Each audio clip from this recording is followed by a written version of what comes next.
to A Balanced Life with Dr. Jacquie, and today I am excited that we are having a one-on-one conversation with none other than Dr. Tierney. Now, you've seen her host the show, you have watched on her YouTube channel, Hey Sugar, and she's going to talk a lot about that. But today we just want to dive in, have a candid conversation about what does entrepreneurship look like today. We've all got our own way that we approach it. We figure out how we're going to stay in it. And sometimes we just throw our hands up and say the hell with it. But today, let's just dive in and get a glimpse of this boss lady, Dr. Tierney. Hey, Dr. Tierney. Hey, Dr. Jacquie.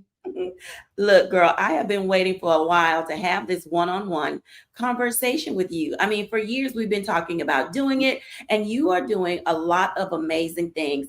So just right at the onset, just straight out of the gate, tell us, who is Dr. Tierney and how did you build your brand?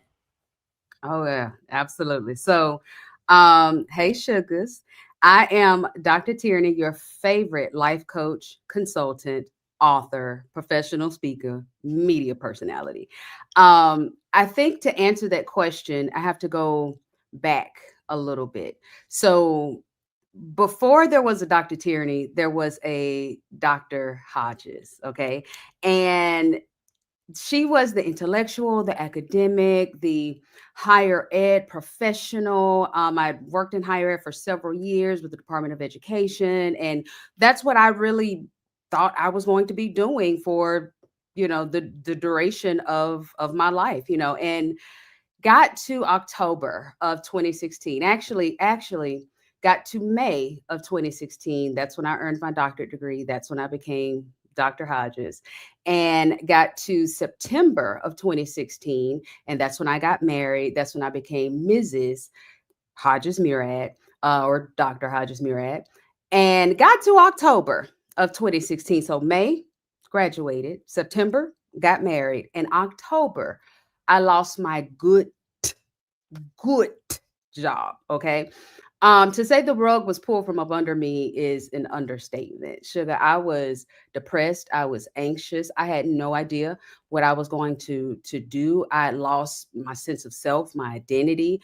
I woke up one morning and literally looked at the sky and was like, I'm the doctor of nothing. Like, why did I get this doctorate degree? And it was at that moment, it was in that low spot, it was in that valley moment that Dr. Tierney started to become, and I didn't know it at the time. I had just lost everything. I was brokenhearted. I was broke in my bank account. I had just gotten married. And so we couldn't plan anything or our next step. So I was in this holding place, this holding pattern, applying for jobs. I applied for over 300 jobs at the time and didn't think that that would be the case because I've been working in higher ed for at that point in time for over 15 years, and so I just knew that another position, another opportunity would be right, at the door. But what I didn't know was that God had shut out of those doors because he had something else for me to do. He wanted to show me another aspect of me that I never even considered. It was in that space that I wrote my first book, Level Up, Living on the Levels God Intended. And I had no idea what to do with it. And so once again, I was like, okay, God, you got me out here. I ain't got no money. I got this book. I don't know what to do with it. And that's when he sent me none other than Dr. Jacquie. And I'll never forget the first conversation that we ever had, on the phone. And I was just lamenting about all my woes and, I can't find a job. I can't do anything. And if someone could look at you over the phone, that's what she did. She looked at me over the phone and said, girl, why are you waiting for someone to give you a job? You have years of experience. You have a doctorate degree. You are the job. You go make the job that you want. And that just hit me right between the eyes because I never considered entrepreneurship. I never considered that is honestly, I didn't want to be an entrepreneur because it was scary. It was uncertain. I wanted the W-2, the sure thing. And I think I actually said that. To you, Dr. J. And what you said to that, I did say that because what you said to that was that W-2 ain't sure. It ain't secure. Those people could come in there and fire you today, tomorrow. So just because you have a W-2, that does not give you the security that you're looking after. And what you said was, I feel more secure in entrepreneurship because I know it's just me and God. And I know if God told me to do it, then however it may look in the moment, it's going to work out. And that one conversation, it turned my world upside down. That is when I then started to drop the super professional and yes, I am Dr. Hodges Mirror. You know what? No, I'm Dr. Tierney. That's who I am. This is my book. This is what I do. This is what I know. And I started to let go of all of the pretenses and performing and people pleasing that I was doing to try to break back into a arena that had basically God had shut it for me. And so I Mm. started to do my own thing. And the more I became me, the more I allowed God to show me me, and the more I embraced me through this journey of entrepreneurship, the more things took off, the more doors began to open, the more books popped out of me, the more media appearances started to present themselves because I was then comfortable and confident in who I was and whose I was. And that began kind of the road to entrepreneurship. So when you say, who is Dr. Tierney? She is all of that and a bag of chips because I know who my Heavenly Father is and I know what He put on the inside of me. This is not cockiness. This is not arrogance. It is confidence because I'm confident in what He is telling me to do and who He has, and who He is currently still shaping me to become. I think that that's an important aspect of it because just as people are probably watching your face, they can see that shift to that level of comfortability from being uncertain about things Yeah. to where you stand now. And I know that it's not easy for people, but what were some of your tips related to no longer wrestling with yourself? How did you come to terms with settling into this is the next step? And I know Deuteronomy talks about, God gives us the ability to create wealth. And for me, it's always been if it's in me, then it's up to me to allow him to pull it out of me and see where I can go. And many people don't take that next step. So, how do you stop that wrestling phase to just move in now to what is for you to be doing? Yeah. Yeah. Um, a couple of things. A lot of it was internal, and then some of it was external. I'll start with the external first. I had to get me a coach. When you said what you said to me, Dr. Jacquie, I was actually already working with a life coach, and she kind of primed the pump, so to speak, so that I could really receive what it is that you were saying to me. I think if I wasn't working with her, I wouldn't have been able to really latch on to that wisdom and that right now Rhema word that you were delivering to me in that moment. And so that's the external work, working with a coach to help you see what you can't see, to help you consider some things that you hadn't considered before, to help you get out of your own way. So then you can actually walk out, that path that's in front of you. But then I also had to do the internal work. And this is also where my coach and, my therapist came in. Because there were a lot of things I had to deal with. You just heard me say I was wrestling with depression. I had my own antidepressant, prescription because who I was so wrapped up in what I did, and this is why this is a cornerstone of my coaching practice because we get so mixed up in what it is that we want to do. What am I going to do now? What am I going to do next? Instead of asking the question, well, sugar, who are you? Who are you? After all the things, after all, I had just got a degree, got married. I was not the same person, but I was expecting to do the same thing without first evaluating who this new person was, and so when God gave me, like, no, you're not Dr. Hodges Murray, you are Dr. Tierney. It was like that showing me, like, no, this is still you, but this is the new you. This is the you that you hadn't even connected to. And so I had to get some of the internal junk out of the way. I had to get that stinking thinking under control. I had to get that insecurity out of the way. I had to get some of the things that I was taught, some of the things that, meant well and served me well up to a certain point. It was not supposed to go with me into that next, season. So I had to get some of that training out of the way. I had to let go of some things and some things that's within me. I had to let go of some hurt feelings. I had to stop being resentful at the fact that this is what happened and why I lost my job. And I had to start walking in some forgiveness of them, forgiveness of myself. I had to stop replaying the video of What happened? Where did I go wrong? What steps did I take wrong? What this I should have had this. I should have did that. I had to start letting go so that I could grab hold to. And that's a lot of the internal work that we overlook. We think that we just need to do this and do that and do the external stuff, but we dragging all of this internal junk with us and wondering why we're not reaching our next level or can't even see the next level, or we're too busy watching their next level instead of defining our next level. So it's a lot of internal work we have to do, and then as well as the external work. And this is why, again, I'm gonna get on my soapbox early.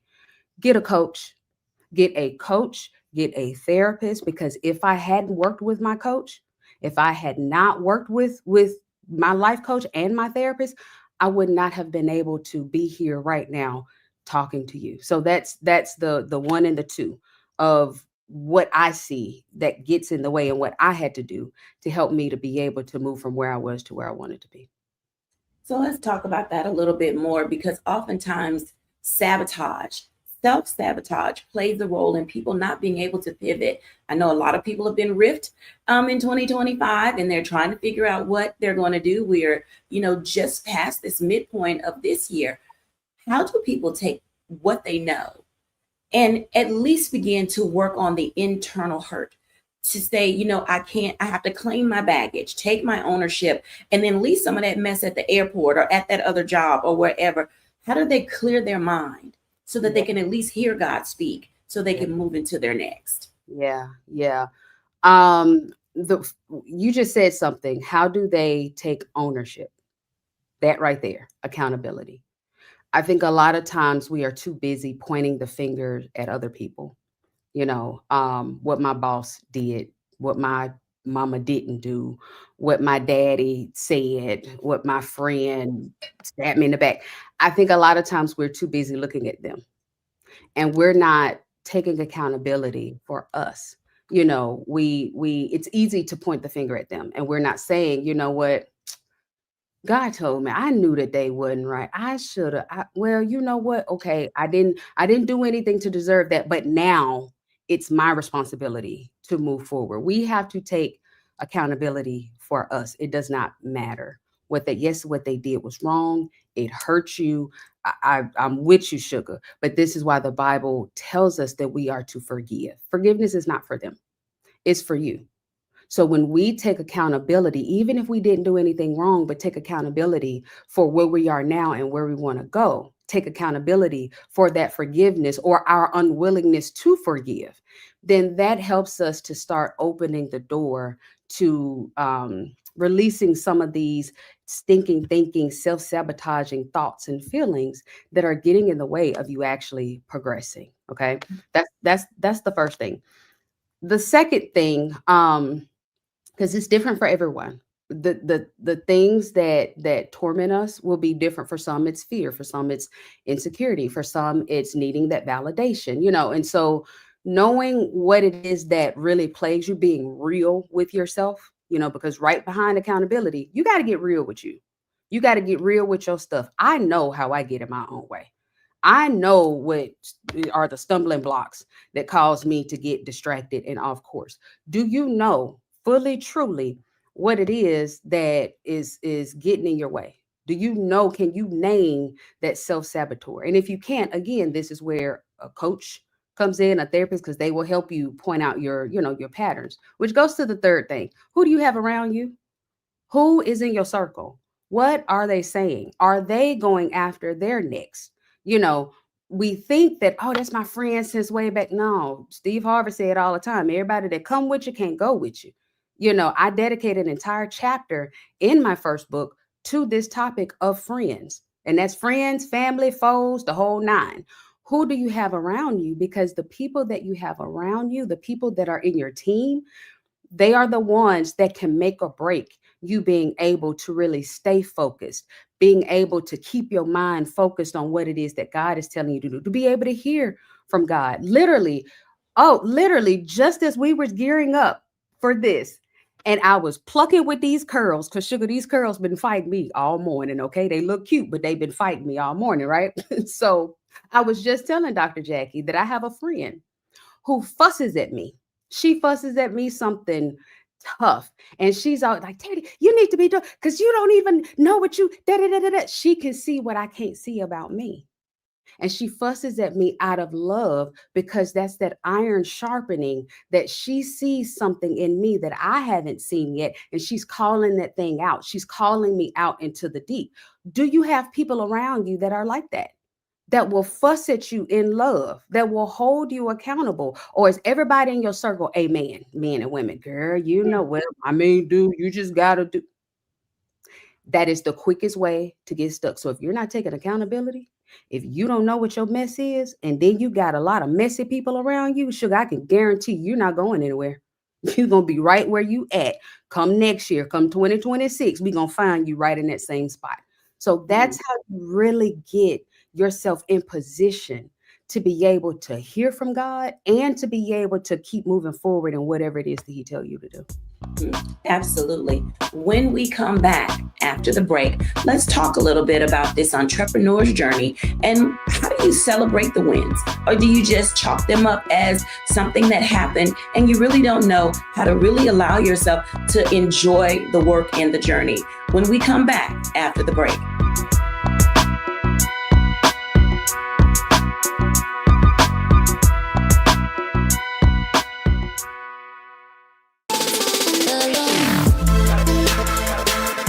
Hey y'all, welcome to The Other Side of Change, only on the Black Star Network and hosted by myself, Rhea Baker, and my good sis, Jamira Burley. We are just two millennial women tackling everything at the intersection of politics, gender, and pop culture. And we don't just settle for commentary. This is about solution-driven dialogue to get us to the world as it could be and not just as it is. Watch us on the Black Star Network, so tune in to The Other Side of Change.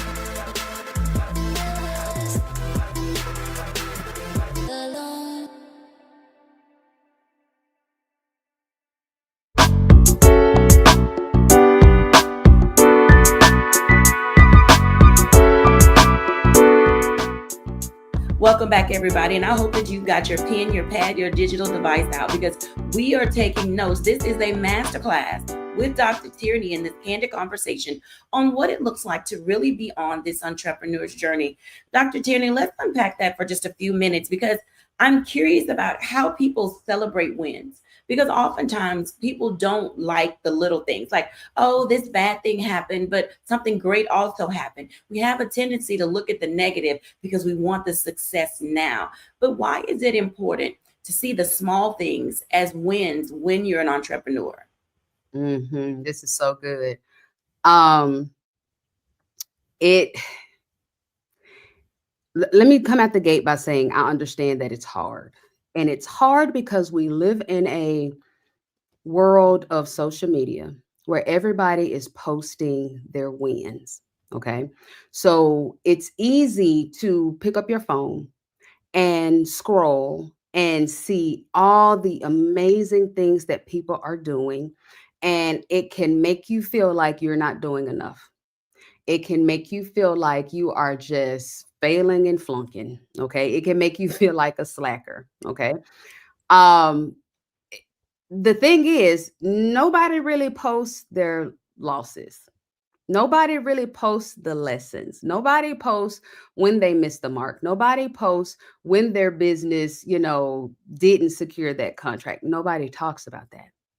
And so that can easily get us in this place, in this space of feeling like what you're doing is not enough. And if we're not careful, it'll make us start to feel like who we are is not enough. Okay. And that's the quickest way for you to start to give up. That's the quickest way for you to just close shop, on your entrepreneur journey. So it is pivotal that you put horse blinders on. Okay. If you don't know what horse blinders are, if you ever look at a horse, they have these little things on the side to keep them from turning their head to the left and to the right to get off course so that they can stay on their own path. You have to put those on so that you don't get deterred by what somebody else is doing, because what we'll accidentally do is start trying to run their race instead of running our own. Okay. What they are doing, whatever path that God has them on, that is their path. You have to stay on your path. And when you are on your path, there will be pitfalls. There will be things that don't, go as planned. That is a normal part of the process. Even if they're not posting it, it's happening on their path too.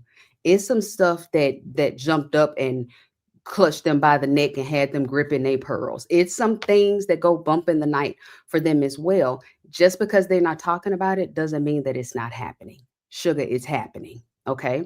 The thing you have to do is when you are on your journey, you have to celebrate every win. You have to celebrate it. I don't care what it is, you have to celebrate it. When I started out, I had a calendar. It was a big planner book.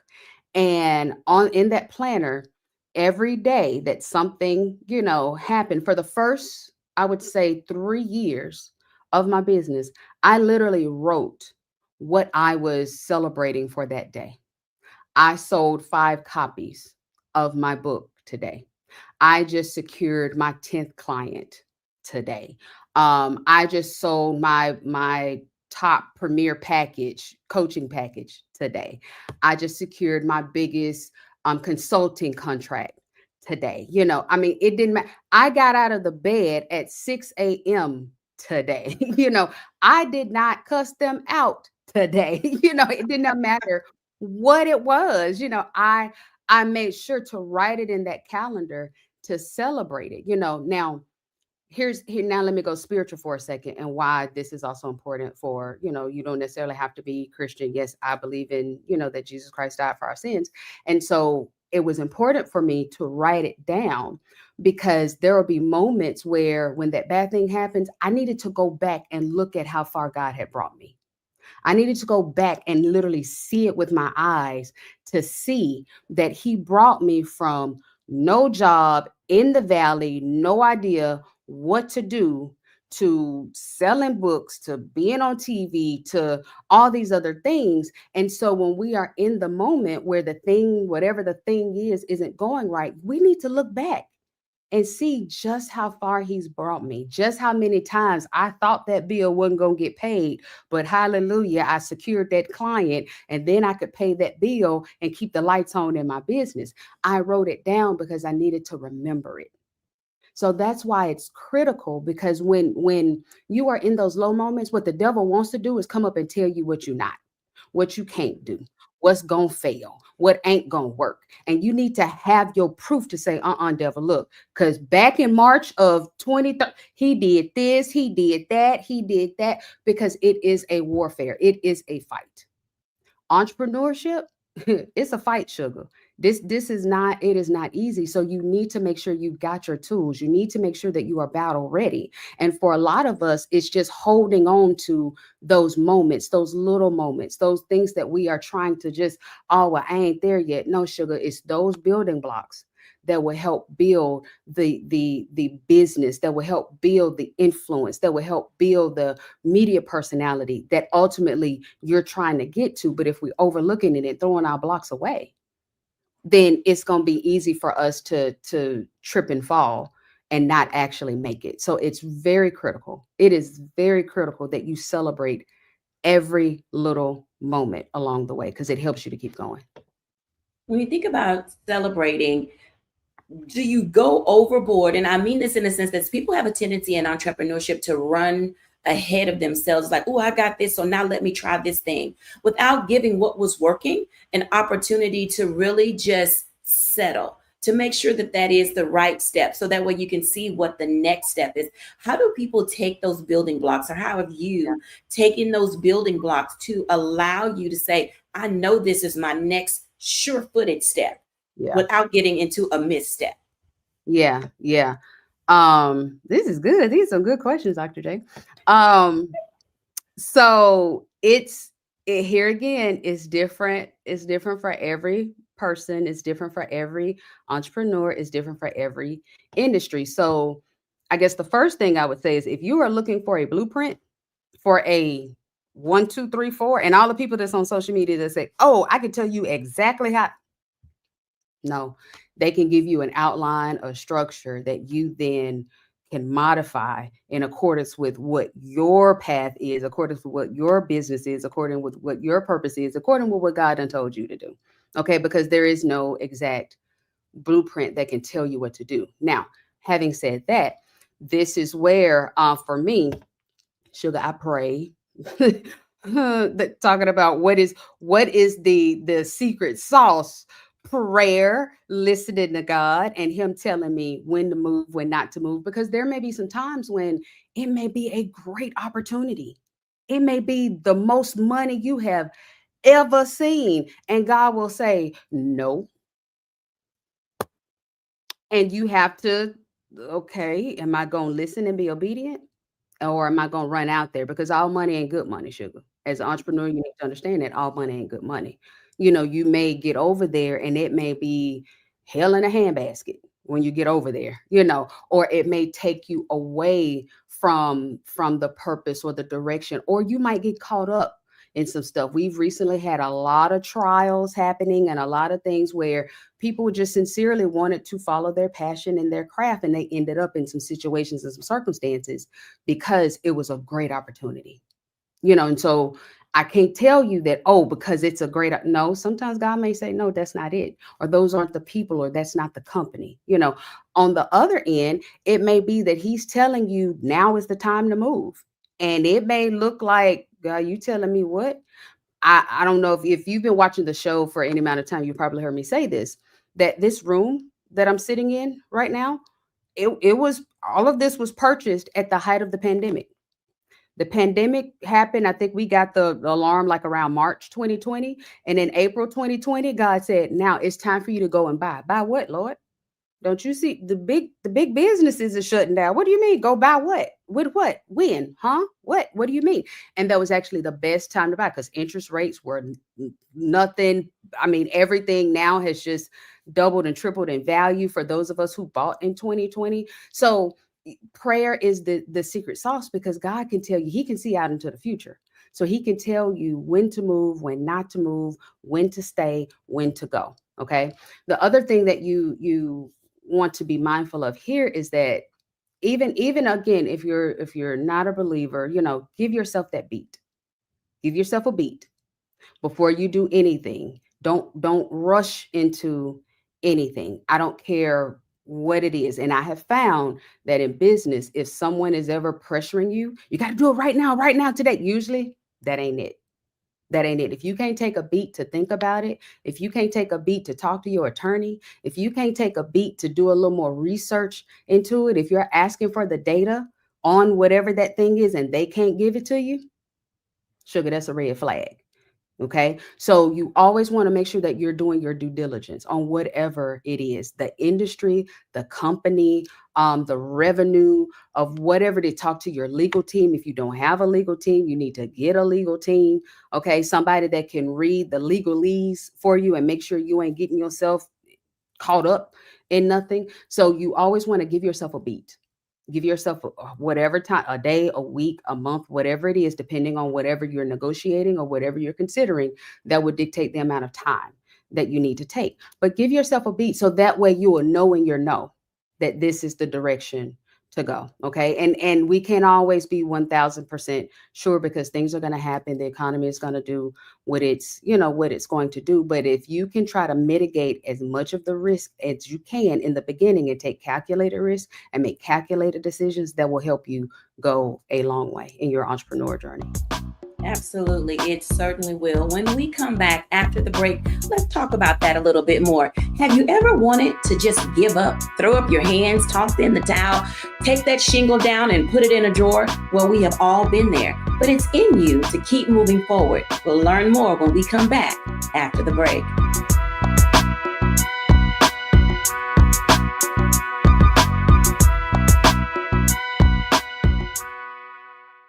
What's up, y'all? Look, Fanbase is more than a platform. It's a movement to empower creators, offering a unique opportunity for everyday people to invest in Black-owned tech, infrastructure, and help shape the future of social media. Investing in technology is essential for creating long-term wealth and influence in the digital age. The Black community must not only consume tech, we must own it. Discover how equity crowdfunding can serve as a powerful tool for funding Black businesses, allowing entrepreneurs to raise capital directly through their community through the Jobs Act.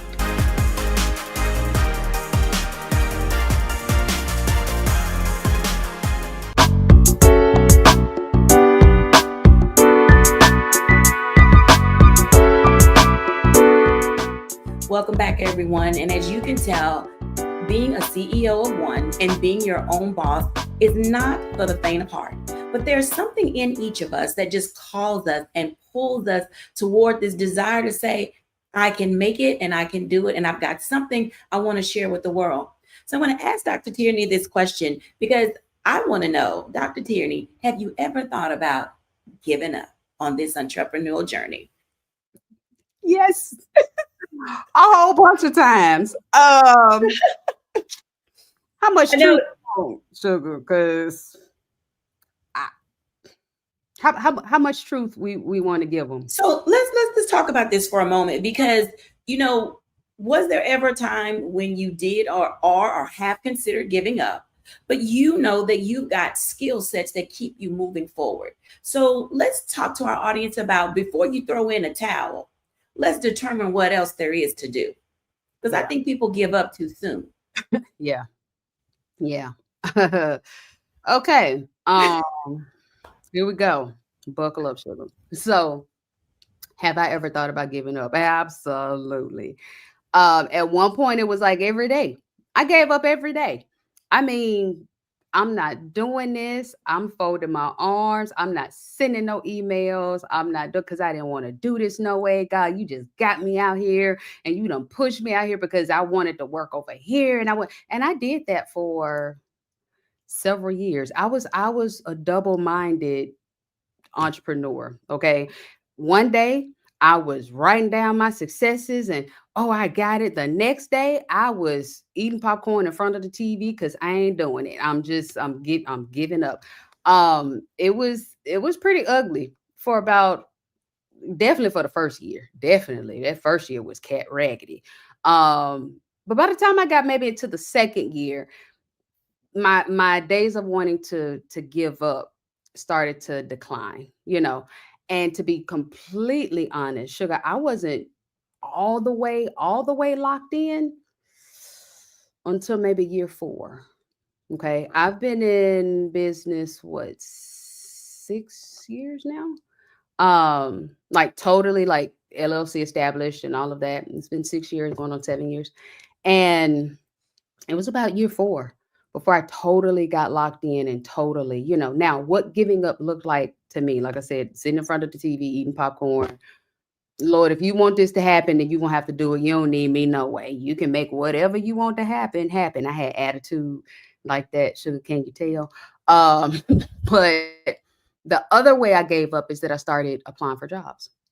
I would apply for jobs when I would see something on LinkedIn. I was like, ooh, let me apply for that. And so I would just, apply for the job and, and clearly all doors were still shut. God was like, I done told you, little girl, you need to cut it out. And so I was giving up. But the reason why I was giving up is because I still was not convinced that I could do this. I still was not really convinced that this was the path for me, only because I was so uncomfortable.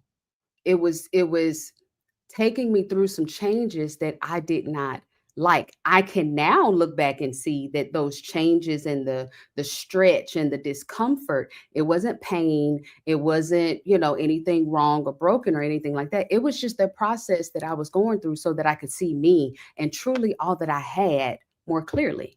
It's one thing when you've, worked in one arena, like I said, the academic, the intellectual. I knew her.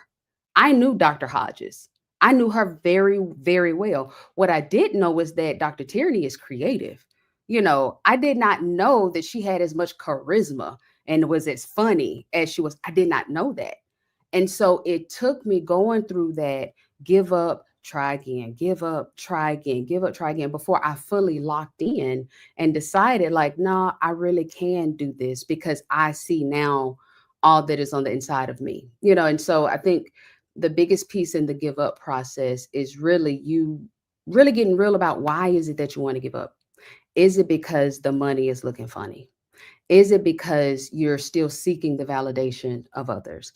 Is it because your faith is really in your money? It's in your what you know and not in God? Let me raise my hand because that was me as well.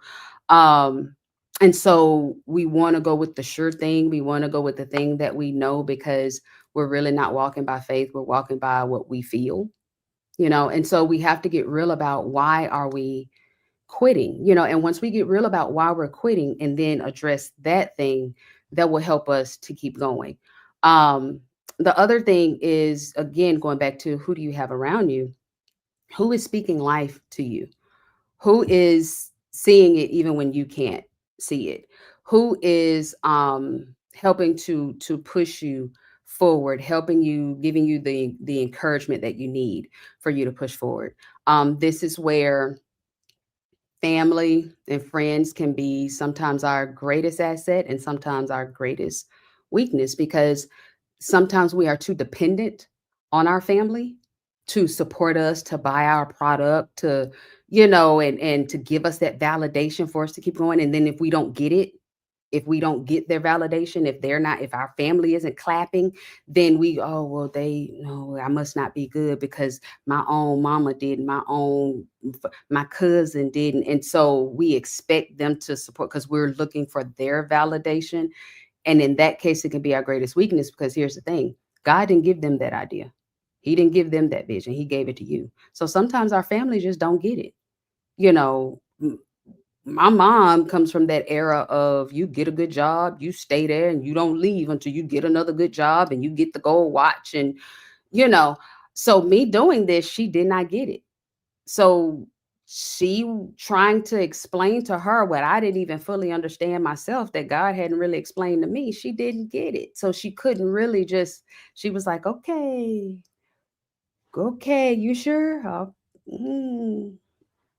She really couldn't give me that oomph that I needed. So I couldn't get that from her. Now, if I relied on that, if that was the thing that was keeping me going, then I was going to quit every time, But in the same token, if you have your friends and your family that do get it, that are, championing you, then yes, lean into that, But the thing is, we have to find, again, our tribe, who is helping you to keep, going, because you're going to want to quit. You're going to want to stop, and so we have to make sure that we are digging down deep, One other thing I'll say, again, which is why a coach or a therapist is so important.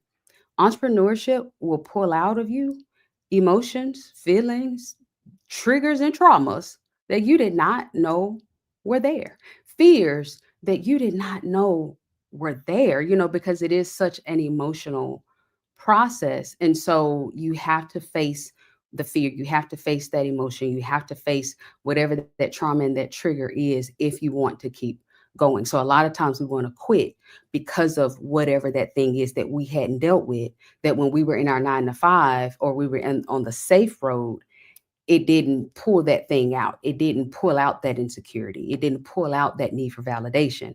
But then you got over here in entrepreneurship, and the fact that you worked for 3 hours on that reel and it only got 5 views and 1 like, and it just sent you into a spiral. You have to deal with whatever that thing is that's on the inside, those emotions, those traumas, and those triggers that you didn't know were there. Because if you don't, you're going to want to quit and give up every single time. That's a good segue to this next question that I have for you, because some people are going to be forced onto entrepreneurship if they decide that that's what they want to do this last, part of the year or into, 2026. But with that in mind, so many people have been followers because they've worked on the job. They were, right there in their cubicle doing whatever they were told. So where is the line between pulling out the leader in the follower? Because that too, entrepreneurship will make you rise to every occasion, because you don't have a supervisor, a boss, a CEO to run to. So how do we help people see that it is in them? Yeah. If it's in their heart to do it, then it will also be sustained. But they have to desire to also pull that leadership card. Yeah. Yeah. Yeah. And the way that I say it, it's you have a W-2 brain or a CEO brain. And I had a friend that she started her business maybe a year or two right after me. She was working full time and just kind of working on her business on the side. And then she decided to quit her job and, go full time entrepreneurship. And she was talking to me one day And that's what she was saying about the difficulty of just kind of knowing what to do. Like there's so much to do and knowing what to do. And that's what I told her. I said, you have to make the switch from the W-2 brain to the CEO brain. The W-2 brain waits for, the supervisor to set whatever the course is for that day. You wait for the job description. You wait for whatever the directive or whatever the goal is for that month or that quarter or whatever it is. Whereas with the CEO, you got to set it. You have to set what the goal is. You have to set what the vision is, whatever the mission, vision, and values of your company is. And I don't care if it's just a company of one. You have to set that. You have to determine what direction that business is going to go. You have to set the 5-year vision, the 2-year vision, the 1-year vision. And sometimes that can be hard when we are used to being passive and being told what to do. Whereas as an entrepreneur and you're the CEO, you're the CEO, the COO, the CFO, you're all the COOs, and so you have to set that. And so that can be kind of, difficult to make that switch. And so like you said, Dr. J, you have to pull that leadership card. And so for some of us, we may need to do some leadership training. We may need to back up and punt and go and take some leadership courses. Now, the thing that's interesting, and I didn't know that God was preparing me along the way, is that I took several courses in leadership. I actually did a leadership program with the Chamber of Commerce in the city that I was living at the time. And in my doctorate program, we had courses on leadership style, and all of that. I'm thinking, yeah, because I'm going to be the president of XY University one day. No, sugar. God was like, no, you're going to be the CEO of your own company one day. And I didn't realize that all of that leadership training that I had was going to come into play here. And so if you're not sure what your leadership style is, or if you're not really comfortable in leadership, then you might want to take some leadership courses. This is also, and we may probably have to go pick up more on this later, but this is also where you have to really ask yourself, is entrepreneurship for me? Is this something that I really got the gusto to do it? Maybe I am gifted, purposed to be the supporter, not necessarily the leader. And that's okay, and that's okay too. But if entrepreneurship is something that you know that this is what you're supposed to do, that then you're going to have to pull that leadership piece out, because nothing moves until you do. Absolutely. When we come back after the break, we're going to dive into that a little bit more, because we make what we do look easy and effortless, glamorous even. But at the end of the day, we have to put in the work. When we come back after the break, we're going to talk about putting in the work.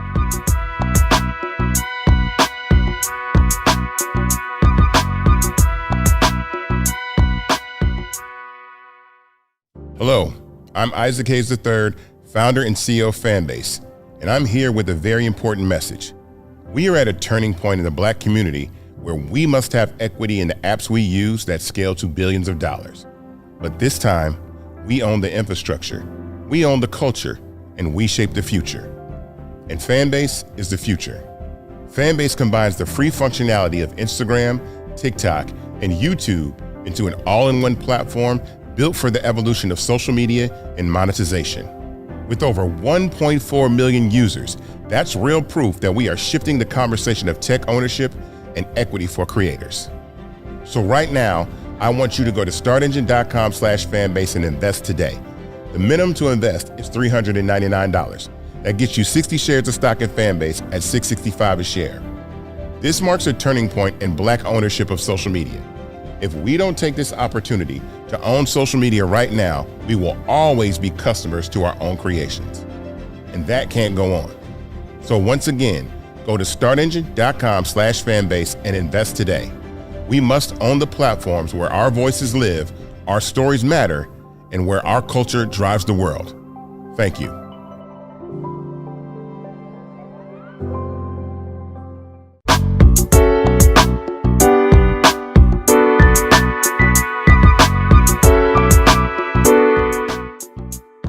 Welcome back, everybody. And as you can see, being an entrepreneur, running your own shop, doing those things that are necessary for your survival. Because at this moment in life, it is your work, it is your paycheck, it is your clients, it is your resources. It is you learning all the elements of a business in order for you to be successful. So, Dr. Tierney, when we talk about putting in the work and what it takes and what's required for everybody, work ethic is important. And if you don't get it on your job, then you're going to be forced to get it and fail a lot, as an entrepreneur. So what are some of the ways in which you've discovered in your life lessons and the things that you've gleaned in your 7-year journey as an entrepreneur, the lane that you have to be in, and the mindset that you have to have in order to keep pushing? Just like you show up for another boss every day, why won't people show up for themselves? Yeah. Isn't it hard? It is something that it can be very difficult for a lot of people, right? Simply because it comes down to one word: discipline.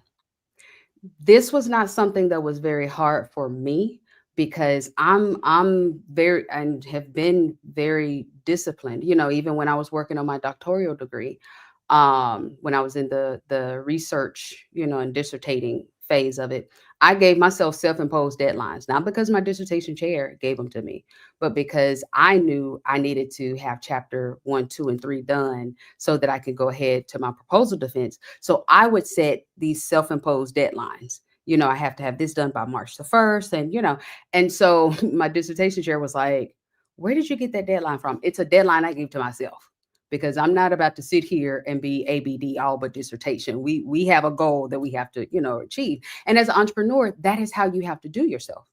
And a lot of people find that very difficult, to put self-restraint, to put boundaries. Remember, I always say boundaries are about you, not about the other person. Your boundaries. What are your boundaries on yourself that you put so that you can reach your goal? And when we don't do that, it's going to be nearly impossible to really walk out this entrepreneurship journey. And this is why I say some people, sugar entrepreneurship may not be for you. You may need that, accountability in that way for you to have to kind of report in, someone to check in, and because when it's just you, there is no one checking in. You're not clocking in. There's no one watching what you do. There's no one watching if you are completing the task. It's just you. So if you are constantly making excuses for you, then you not gonna do that well as an entrepreneur. Like you really, I work harder for myself. I work harder for myself than I ever did in any one of my jobs. Any one of them, I work harder for myself now. And it's not because someone is telling me what to do. It's because I know what it is that's on the inside of me. I know what God has showed me. I know the plans and the goals and the vision that he gave me. And I also know that that's just a fraction of it. He's only telling me a little bit. And he's waiting to see if I'm gonna bust a move, to see if he gonna bust a bigger move, to then me bust another move, so that then he can bust another move. But if I'm just sitting here with my arms folded because I'm tired, I don't want to show up. Or I might, help my clients, or I might not. If I'm not honing my craft off camera, then I won't be prepared when the camera come on, when the clients come. If I'm not being responsive in my emails and the phone calls and doing what needs to be done, then you think the client's going to keep calling? You think the emails going to keep showing up? Like, there is a certain level of oomph that you have to have about yourself, about your gifts, about your talents. Don't treat yourself as just common. Don't treat your gifts as just common. You have to care about that thing before anybody else will care about it. And so I think we mess up because we're waiting to see if somebody else care about it, to see then if we gonna care about it. No, I care about this when nobody's watching, when there are no clients, when I'm in this office by myself. I'm in here working on my craft. I'm in here sharpening my tools. I'm working on content. I am working on camera presence. I'm working on some editing skills. I'm writing out job descriptions when nobody is watching, because I know what it is that I want to see happen here in accordance with what God told me. Okay. And so that's the level of tenacity. That's the level of discipline. That's the level of motivation that you have to bring to this. And if you don't have that, or if you find that doing that is just making you hate it, if you dread, not to say that we're going to love all aspects of entrepreneurship, but if you are, it's like pulling teeth and I just really don't want to, and why is another client calling, then sugar, maybe this ain't for you. And that's okay. That is totally okay. Some of us have been given different gifts and talents and skills. Some of us have been given the talent of support, the talent of administration. Like I need an administrator. I had someone running my social media and my marketing, and there's nothing wrong with that because we all need each other. So just because I'm the entrepreneur doesn't mean that I don't need people. It doesn't mean that I don't need, help. So knowing where your gifts are, knowing what it is that you are uniquely gifted to do goes a long way also in helping you to be able to stay motivated in whatever it is that you're doing. I can concur with that because I know a lot of young people, and whether you're young, middle, or older, people think we're lazy when we take days off. And I think that people don't really understand that the whole point of working for yourself is so that you have time to balance your life. For me, it's I set a goal, I set a time, I set a pace, I set one daily deliverable, and then I act on it. So that way, as I'm working through those 4 things, it allows me to have time to breathe, to research, to actually take a lunch that most people didn't get when they were working, for someone else, to take a 3-day or 4-day weekend. People oftentimes don't understand the freedom and flexibility that comes from entrepreneurship, while at the same time, you can actually double your own income if you're really just trying to support yourself or 1 or 2 other people. Why do people make it hard, Dr. Tierney? I think because we don't know. We don't know. Like I made it hard when I first started. I was, I ain't want to do this. So I was making it hard with my mindset, first of all. But then I didn't know how, what, why. And so I was just like, oh, I got to do everything. And I was just grinding and spinning my wheels and, doing all the things. And then God was like, if I delivered you from the hamster wheel, why are you creating another one? And I didn't realize at that moment, like, oh yeah, I get to set the pace. I get to, and so I think we fall into 2 categories. Either we are going into entrepreneurship because we're rebellious and we don't want to listen to nobody and we just want to do our own thing and we want to, or we're going into it and we are just, we are working and working and work. Just like, what's the story of that young lady that was a baker or a cook or something? And she said, guys, I'm tired. She need to go rest. I need to go rest. And she ended up, baby, gone to glory. Gone to glory. Gone to glory. And so I think we fall into those 2 camps. Either we're doing all the things all the time and we're not pacing ourselves, or we over here just, lay playing and parlaying, thinking that things are just going to manifest on their own if you just think hard enough about them, And so I think you have to find that middle, and everybody's middle, looks different. What does that middle look like for you? Making sure that you take the breaks, but also making sure that you are staying on top of what you need to stay on top of. The freedom and flexibility, it is great. It is wonderful, but it does come at a cost. Making sure that you have done the work that you need to do and set things up so that you can take that break. Making sure that you are getting the right people around you and on your team so that you can trust that the work that they're doing, that is being done, and you don't have to micromanage everything that they're doing, or they got to run everything, through you. Then why have a team, sugar? And so making sure that whatever your systems are in place, investing in your systems, investing in your business. I have systems set up so that, and my system works like it's 3 people, and so making sure that you have those things, whatever it is, in place. So then you can strategically, all right, I'm going to take a break from here to here. I'm going to do this and this, or I'm going to take my computer and all of my things and I'm going to go home and, visit my family, and spend a week, back home with my mom and my grandparents, and I'll work, from there. But making sure that you're keeping your eye on what it is that you're responsible for, while also making sure that you take a break so that we don't end up grinding our gears and, like we said, be gone to glory before our time. Absolutely. Quickly share with me about guilt, because oftentimes when entrepreneurs take a break, they feel guilty because they've been so used to being busy that they just don't know how to relax. Yeah. How do you deal with the guilt of having free time? I think it comes from disconnecting from this cultural phenomenon, booked and busy, rise and grind. I think we have to disconnect from that, because if our Lord rests on the Sabbath day, okay, if you go read the Bible, Jesus he stayed gone. He stayed telling them 12, all right, I'll see y'all in a little bit. I'm gonna go on over here and rest a little while. If our Lord and Savior had to rest, you think you don't have to? You think you can just keep going and going and going, or that the things that you're going to do without resting is going to produce that much more fruit?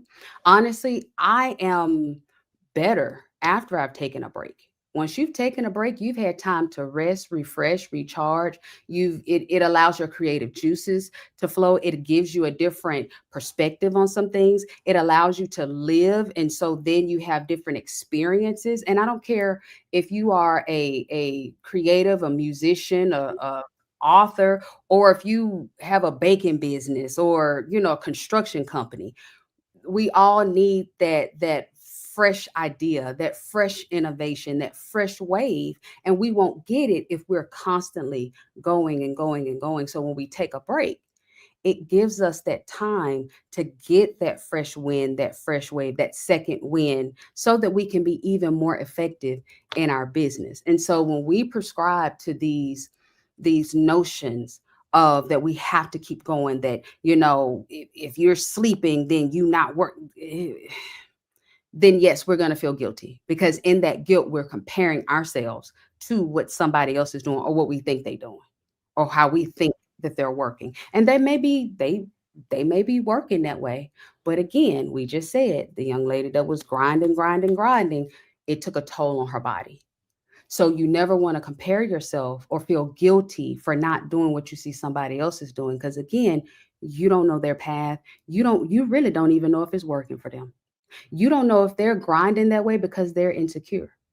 So you may be following the pattern and the practices of somebody that is totally insecure, that is a people pleaser. And when I put it that way, it make you go, wait a minute. But that's what we don't want to do. But we don't know why they're working that way. So you want to be very careful getting into this guilt that comes from you feeling like you're not measuring up to what you see somebody else is doing, because you don't know what that other person is carrying. And you also don't know what they've been called to do. And you also don't know what they've been graced to do. You said, Dr. J, we make this look easy. No, I don't try to make it look easy. I don't. I tell myself all the time. If you go through my social media, you'll hear me saying, hey, here's how I messed up. Here's how it's hard. This is where I missed the mark. However, I have been graced to do this. God called me to this big yellow chair. I pay a high price to sit in this big yellow chair. But because I have been graced to do it, because I've been called to do it, because I've been purposed to do it, it just looks easy. It looks easy when I show up on this camera. It looks easy, not because I'm saying it's easy or I'm making it look easy, but what you're seeing is God's grace on me as I do it. What you're seeing is that purpose on me as I do it. So that ease, it ain't ease, it's purpose. It's grace. And so if you are doing something and you don't feel that ease, you don't feel that great, then you might want to go back and reevaluate. Not necessarily what you're doing, but maybe how you're doing it. Okay, you may be following the practices again of somebody that is, that the way they doing it ain't necessarily how you need to be doing it. Okay, sugar. So just really remembering that will go a long, long way. Help you go a long, long way in your entrepreneur journey.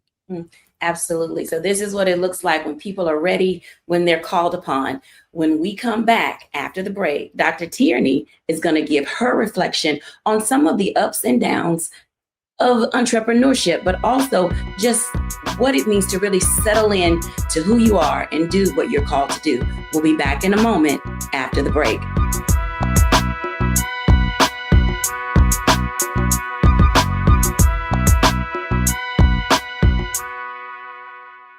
Hello, I'm Isaac Hayes III, founder and CEO of Fanbase, and I'm here with a very important message.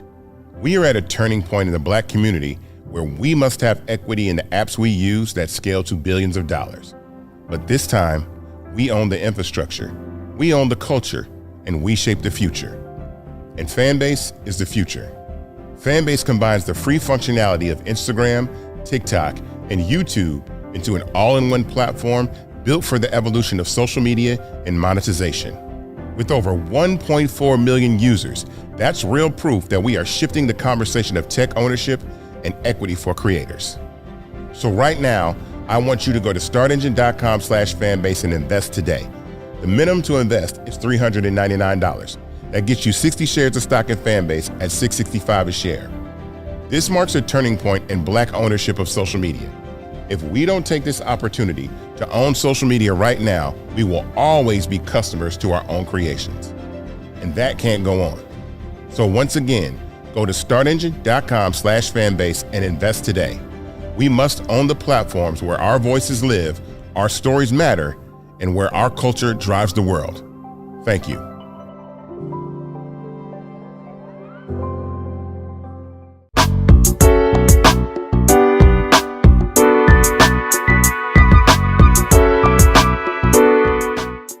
Welcome back, everybody. And here's Dr. Tierney with her reflection.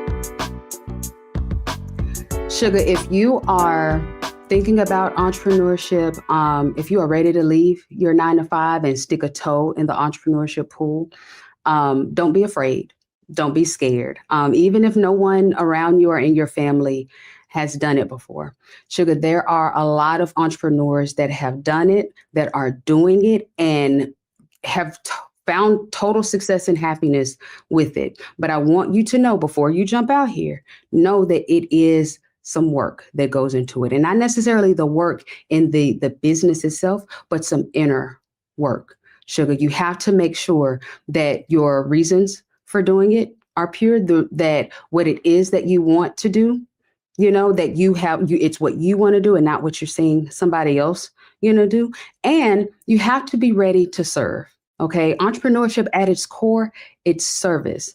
Are you serving others? How are you, serving others, even while you're in your 9-to-5, and so Sugar, those are the things that you really want to make sure that you're considering when you are getting ready to go into entrepreneurship. Don't let the fear start talking. Don't let your insecurity start talking. If it starts to talk, then you come and talk to me. Okay, come get a free session with me and we'll get all of that together, because we don't want that to stop you from doing what ultimately is in your heart that is on you to do.